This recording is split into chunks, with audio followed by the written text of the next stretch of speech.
Hi, Kevin Coop here, and this is FaceTime with the Content Guy.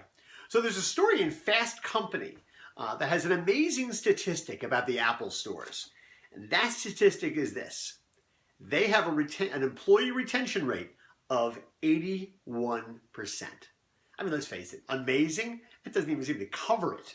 That's an extraordinary number for any retail outlet to have.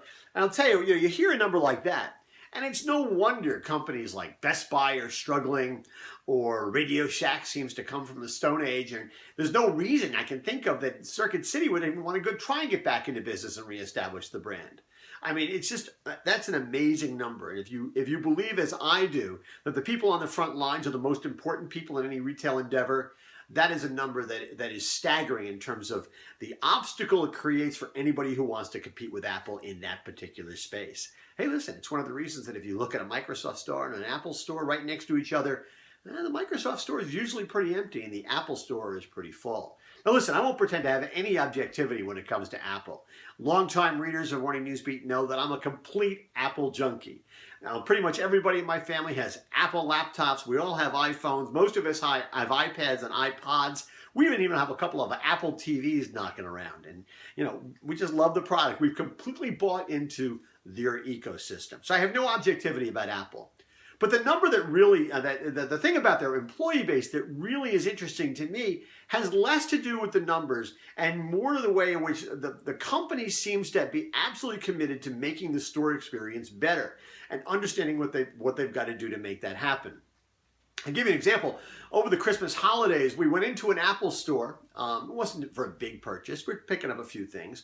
It was really not a very good experience because the employees in that particular store at that particular time, well, they seemed a lot more interested in talking to each other than talking to the customers. Now, Apple almost always sends out surveys asking about what the store experience was like.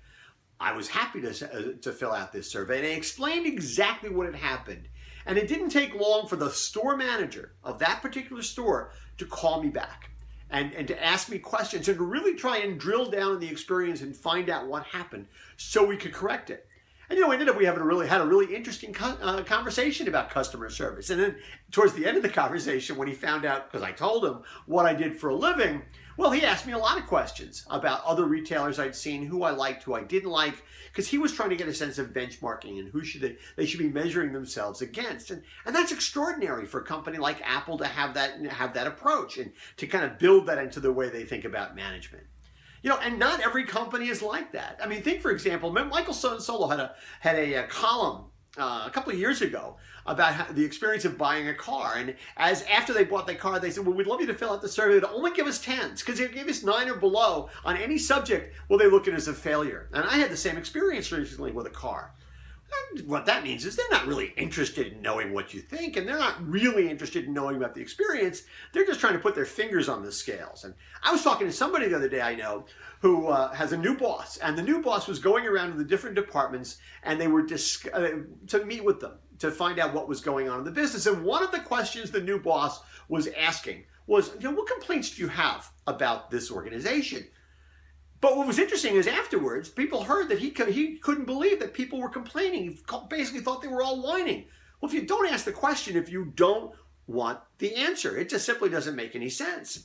Now, listen, it's a lot easier to kind of have an 81% retention rate and to get things right when you're talking to the customers and trying to build your customer service if you're Apple. After all, it is Apple.